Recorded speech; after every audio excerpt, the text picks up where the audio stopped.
There is an epidemic sweeping through TikTok, and no, this time it is not creepy old men desperately trying to be relatable. Do you know how wild you have to be to set up cameras on yourself in a public area and then act shocked when people look your way, even if it's just for a millisecond or just a glance as they walk by? Of course people are gonna look at you, Steve. Your mum is literally following you with a camera and ring light. It just blows my mind that people try to out others when they are literally filming in a public space. Of course, people are gonna look at you a bit funny if you're walking down the street with cameras and lighting. This is literally like me doing a video essay in a public place like a park, setting up my bears and wondering why people are looking at me funny. Funny, that man over there is talking to what looks like to be the Care Bears. Now let's think critically on this matter. What are your thoughts on that? See, it's weird, isn't it? I didn't do this in public. I would get arrested very promptly, and that's rightly so. But yes, hello there. I am Cowder's Life, and on this channel we do video essays and then we talk about it in the comments section below. So if that sounds something you might be interested in, feel free to subscribe and join in whatever this is. Okay, cool. So if I haven't made it blaringly obvious enough, in today's video we are looking at the latest thing to plague TikTok's content creators, main character syndrome. And if you're lucky enough not to have seen this type of content on TikTok yet, main character syndrome is a fascinating illness which plagues the host with these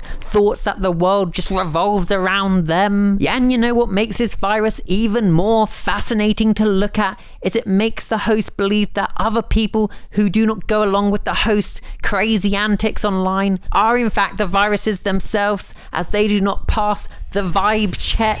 And so the only logical thing for the host to do is to absolutely blast that person online so that they can regain their toxic magical main character syndrome powers through their hive-minded followers. I don't know why we're being so over dramatic for this intro, but I'm enjoying it. It's theatrical and fun. And also, what even is a vibe check? Is the vibe check in the room with us right now? Is it a tangible thing? If not, I don't care about it. But yeah, weird analogies out of the way now, I promise. TikTok is such an interesting anomaly of a platform because it really can just make people famous overnight. You can get millions of views on your first video and you become this I'm so sorry, I didn't mean to do that. But you can become this internet celebrity overnight, get millions of views and millions of followers that tune into your every TikTok, ultimately probably ending up with you thinking you're the it person. You are them. You've just got that special non-tangible thing that you can't quite summarize with words, but you've got it. And TikTok's made you think you've got it, and it's turned you into this main character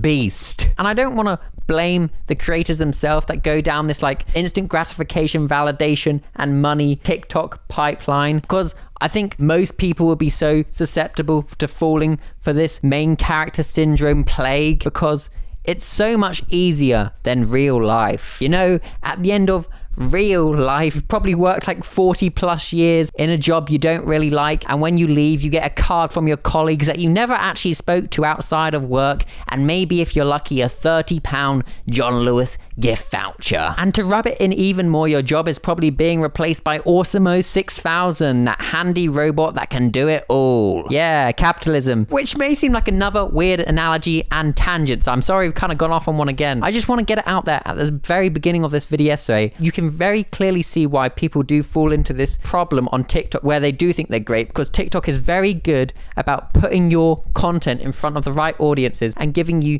thousands, if not millions of views and real money for those views now. And it does this oh so very quickly. It finds the people that resonates with your content and it just keeps shoving it to them, giving you more views and a larger following and more money in your pocket. So you're probably gonna think you're great unless you've got a very good support network around you. And that's given birth to main characters of TikTok, aka nightmare blunt rotation, to put it politely. You would not want to be in a room with these people. They probably would not even let you in their room anyway because they're amazing and we're just NPCs in their world, baby.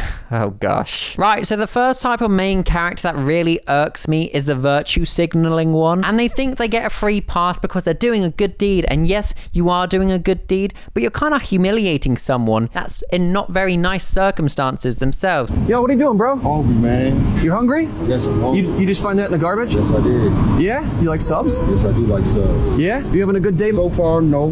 No? What's going on, bro? Do you live around here? Yes, I do. Yeah? I live on the streets. You're just blasting a camera in their face, but it's for, I'm buying them food, I'm giving them clothes, so I'm the nice guy, right? Well, no, not really. You've kind of just whacked a camera in this random person's face and you're like, do you want food? Do you want food, homeless person? Yes, of course they want food. Of course they want food. We all need food to survive. We all want clean clothes. We don't all want to be in dirty clothes. So you're taking what is, yes, at its core, a nice thing, and then being like, yeah, I'm so great because I'm doing this and I'm putting it on the internet. It kind of takes away from all of that niceness and makes you seem like a bad person. You just got told. The comment sections are also pointing this out. The fact that you let them take a bite out of the sub, yeah. Why? Because you just want it for the storyline you're trying to create, you big dum-dum. Stop doing this type of content. Or there's like loads of ways you could do this content without like, you know, putting people on blast that probably don't want to be, you know, the center of attention. They're not in the best circumstances. So there's more private ways you could do this. Maybe you don't film their face, or you blur their face, or you distort their voice. If you want to show people to do these good deeds, give the people the idea, you know, to give money to homeless people, or, you know, buy them food and clothes. Yeah, that's cool. That's a good thing to do. But, you know, maybe shoot from the shoulders down, you know? Because I understand you do have to monetize this so you can make money from these videos so that you can do these videos. I'm not silly dum-dum. I can critically think about this. But there's just healthier,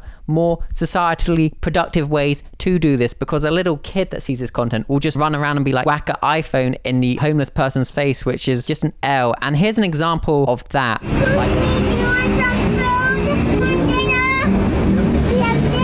If you are homeless, this would be like the last straw, honestly. This little girl coming up to you, screaming, do you want some food? Okay? Look, yes, it's kind of sweet, and the kid is mindless because at that age, you have none of your own thoughts. All your thoughts are just perpetuated or forced on by your parent. You're just mini versions of whatever they say. So she's trying to do a sweet little thing, but really, it's not good. It's, oh, look at my sweet daughter going to these people and asking them if they want food, giving them food. But like, imagine if you're just like homeless, you're not feeling good, it's cold out, you don't have a nice big winter jacket, you're sleeping on the floor, and this little kid just comes up to me like, you want food? It would just irk me. And I'm sorry if I'm not passing the vibe check, whatever the vibe check is. I just think people that create content in the public domain, not in the safety of their house, need to be way more aware of what they're doing and how they're making other people feel. Please just be more mindful, please. And obviously I'm not blaming the little child, but their parents. People that use children for content anyway actually suck. They actually do. Don't use someone that can't critically think for content. It's weird. Stop it. They're not your puppets to get likes on the internet. Up next on my main character hit list is the I'm different to other people TikTok. If your USP, your unique selling point, is to shit on other people to make you look good, or to make you look different, or to make you look cool, you are in fact the loser in that situation, not them. Stop shitting on people. It just makes you seem more shitty, okay? You're wearing a hoodie in the club, you probably reek. And the whole thing is silly. Literally, just wear what's ever comfy to the club. One of my friends wears joggers to the club just because that makes him comfy, and that's okay. Obviously, some clubs have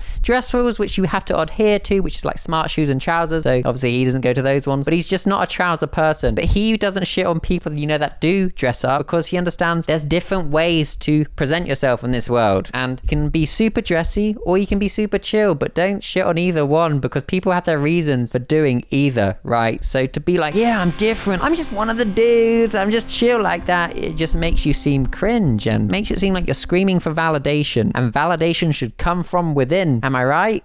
That oh goodness. Yep, next on my main characters hit list is gymfluencers. If you're one of these people that puts their tripod in a gym, a public gym where you are allowed to film, so that's fine. But if you are one of these people that puts your tripod in a public place and you get upset because people walk in front of your tripod and your camera while you're doing your exercise, and then you get upset and proceed to put a video on the internet being like, why do people walk in front of my tripod? You are such a dork and you don't belong in the gym. You really don't. I'm not going to make this a big thing about me and my experience with the gym, because I know everyone's is different, but I've been training for like 10 years and I've been to many different gyms in that time. And if you really do get into the gym gym culture, 99% of people there just want to see you succeed and do well. So the fact that we get gymfluencers online that poop on people like this, it just sucks, because then it just perpetuates the idea that the gym's this really superficial place that you get nervous to go to and you have to look a certain way to be there. No, 99% of the people you look up to in the gym didn't look like that when they first went to the gym. They've just been there for years. Fortunately, this type of gymfluencer gets called out so horrifically hard online. There's a guy called Joey Swole that always calls them out, and some of the comments are always so funny, like this one. It's my mission to walk in front of every tripod I ever see. Honestly, do it. It's fine.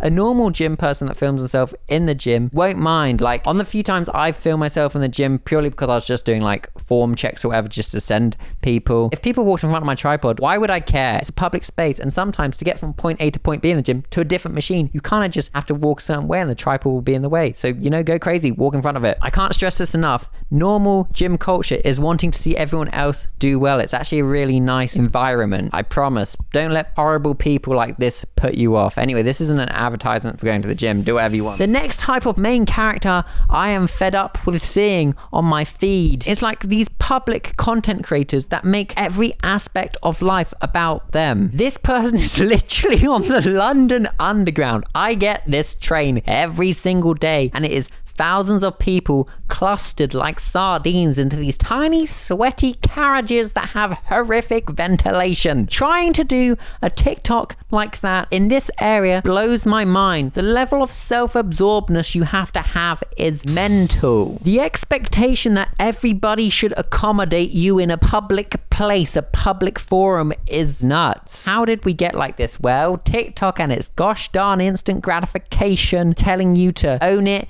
and pass the vibe check and be you and everybody's just a watcher. All this type of content perpetuates this type of behavior, and that's how we get these type of deranged characters that think it's okay just to do stuff like this. And another example of this is this person, Chelsea Liartz, who you could just do a video on just by herself. She's so rude and lacks all humanity. Like in this video. Excuse me, he's just said pork. I don't eat pork. It's not pork. He just said it's pork. He said it's mixed. He said it's mixed chicken, beef, pork. Where's he gone, the guy? No, this is him. This beef, He's this just, beef. oh, he's just said it's no, pork. this beef is not pork. So why are you lying I show you. No, I know you're in an outside restaurant, Chelsea, but perhaps still use your inside voice. As you're in a public place, you don't need to be so loud and have all the attention on you. I know you're filming a silly TikTok for your fans, but like, come on, just be polite and have some decency and not try and like embarrass others like the other waiter. It's not that deep, is it? Like, come on, just be kind. Why are you this loud? Imagine just going out for like a nice meal with your partner, whatever. You're on holiday for the first time in a year because you had to save because the current world we live in. Anyways, and you just have Chelsea Liart's booming voice next to you being like, darling, roots. I would literally glass myself. That's horrible. I don't know why I've said that. I didn't realize I could get so amped up about something as silly as main character syndrome on TikTok, but here we are. I've been shouting and screaming at my camera for like over half an hour. I think with content in the public forum, if I kind of deep it and think about it for a second, we really need to like create a rule book on how to do it. Maybe the rules we should impose are, if you're filming in a public area with public people, don't just assume everybody wants to be in your content. Like this dancing guy, I always see him doing these videos and he always just goes up to other people and they look awkward, and of course you do, because it's just some random person you don't know coming up to you very confidently with cameras. You're gonna feel awkward, or I would at least. And people in the comment sections are like, don't post the vibe check. Oh, literally shut up. Your vibe check's not real. Going up to random people that don't know the context of what you're trying to do, they are going to feel uncomfortable most of the time. So that's point one. Point two, virtue signaling is cringe and it sucks. Yes, we can do nice things and we can spread awareness about doing nice things, but don't put people on blast that are in vulnerable positions. It's humiliating and not cool. And point three is, don't expect the world to just accommodate you and whatever you're doing. The whole world doesn't revolve around you. We've all got our own trials and tribulations to go through in life. The last thing we need is someone like running up to you with a camera being like, hey, what are your thoughts on this? Just leave people alone. Ask people before you film if they're okay with being in content. It is my full-time job to create other people's content. This is a little insight into what I actually do with my life. And if we are filming with random people on the street, it's common courtesy to ask them if they're okay with being a video, or if we film a bit and they happen to be in the background, we ask them if it's okay, and if it's not, you just blur their face or something like that. You make it so people can't tell it's them, because the last thing we want to do is make other people feel awkward, and that's how you do public content correctly. I do just want to say, as like a fun little conclusion, it's nice to romanticize your life, you know? It's good to make your life seem great. It's good to find positive things in all the little things you do. It's good to feel good, right? I'm not saying don't feel good and don't go out and feel good about your life. And if you want to record parts of your life, just be mindful about others, because we're not in the same world that you've created in your head. Just be nice to everybody. Just be good. Just be good. And I don't really know how to exit this video, so I'm gonna do it in a main character way. Yeah, I'm the best. No, that's cringe. I don't know what I'm doing. This is why we stick to scripts. Okay. Yeah, anyway, this has been your boy Call's Life, and I hope you've enjoyed this video. Please comment down below what your thoughts on the main character disease of TikTok is, and we can have a conversation about it. I'm always down for that in the comment section. Yeah, anyways, here's another one of my video essays, and I shall see you in the next one. Okay, bye.